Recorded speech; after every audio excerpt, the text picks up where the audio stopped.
Hey guys, it's Kevin here from Voy Media, and today I want to talk about a Google Ads update that just came out today.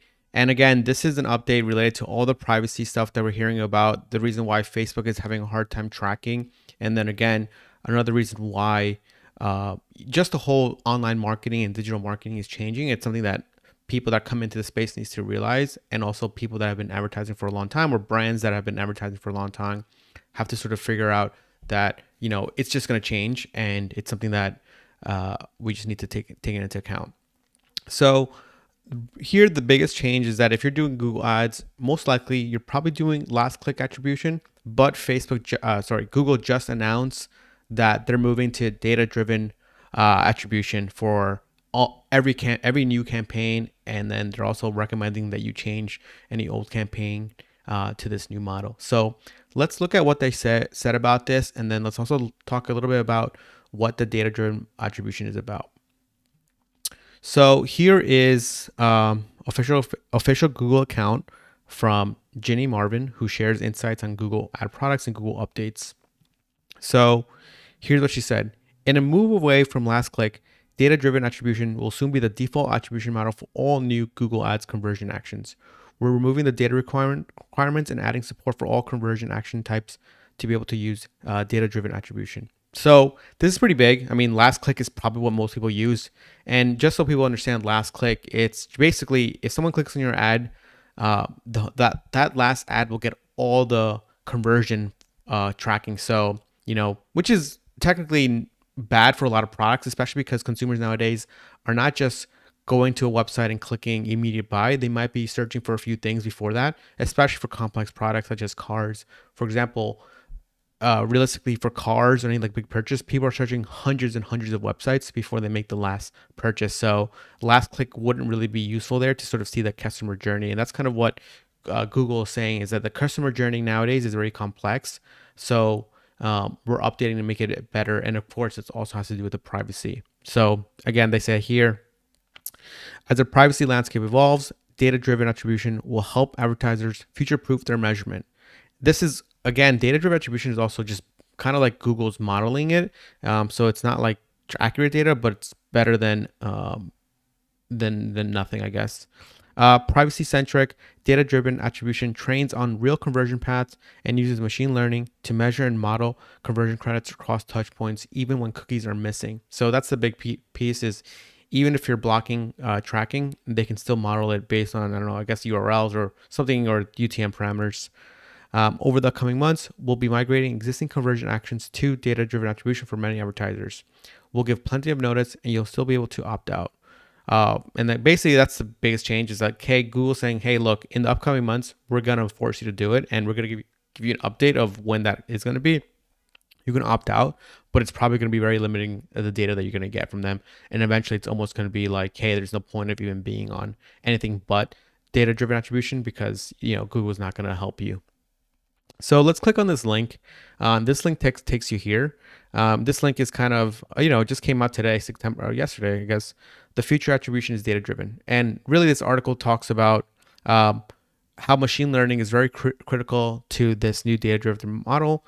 And again, it allows them to accurately show you measurements and results, even when you're missing cookies and other like identifiers, especially with this new like iOS thing. So let's take a quick look about kind of what is data-driven attribution, because I think that's sort of the question people have and sort of the question I was thinking about. So let's just read this document that Google has about data-driven attribution. Before making a purchase or completing another valuable action on your website, people may click or interact with several ads. And this is true, and this is something that as a brand or e-commerce company or even an agency, we need to be thinking about.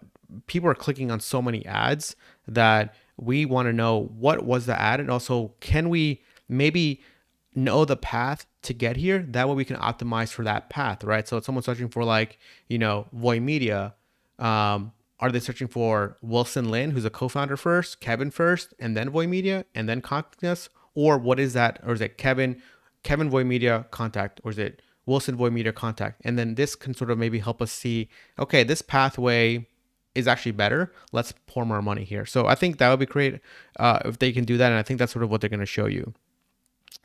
Typically, all credit for the conversion is given to the last ad customers interacted with. But was it really that ad that made them decide to choose your business? Again, this is so important because, again, what was it? And this will actually help us. Data-driven attribution gives credit for conversions based on how people engage with your various ads and decide to become your customers. It uses data from your account to determine which keywords, ads, and campaigns have the greatest impact on your business goals. Data-driven attribution looks at websites, store visits, and Google Analytics conversions from search, including shopping, YouTube, and display ads. And again, very powerful. So here's kind of how it works. And here's an example that Google gave. Then we'll go through the example real quick, and then you have a better understanding of it. For example, if you own a tour company in New York City and you use conversion tracking to track when customers purchase tickets on your website. Again, biggest thing here is like you need to have the tags on it. So almost every big advertiser has it, but again, people might be watching, you might not have it, get those tags on there. In particular, you have one conversion action to track purchases of a bike tour in Brooklyn. Customers often click a few of your ads before deciding to purchase a ticket. Very true. I've done this before. When I look for a tour, search for tons of things before I actually find one. Your data-driven attribution model finds the customers who click your bike tour New York ad first and then later click bike tour Brooklyn waterfront are more likely to purchase a ticket than users who only click a bike tour Brooklyn waterfront. So the model redistributes credit in favor of the bike tour New York ad and its associated keywords, ad groups, and campaigns. Now, when you look at your reports, you have a more complete information of which ads are the most valuable to your business. Again, this is super helpful because you can say like potentially before you could have been like, hey, it looks like bike tour Brooklyn waterfront is actually getting conversions, so let me kill bike tour New York because it's not getting me any conversions. But really what might happen is now you kill that keyword, now your CPA is going up and you're kind of confused because you don't know why. But now you can say, hey, look, like bike tour New York is actually helping this other keyword get more sales, and this kind of can show you that now. So that is the big update. Again, guys, super important thing to be thinking about. I think this is great. I actually wish Facebook would have this too, where you could sort of see all the creatives that you're making, what creatives are actually helping to get the sale. And of course, this is also for YouTube ads as well. You can sort of see some sequential stuff, but for Facebook, can we have this attribution where you say like, yep, this path, someone clicked on this ad, they saw this retargeting campaign, now they also saw this other retargeting campaign, and that's what got the purchase. And maybe show something like that in a nice visual way. That way you can actually sort of build these paths for people and for your team. Any questions or comments, feel free to email me, Kevin at Void Media. Make sure to like, subscribe to the channel, and talk to you guys soon.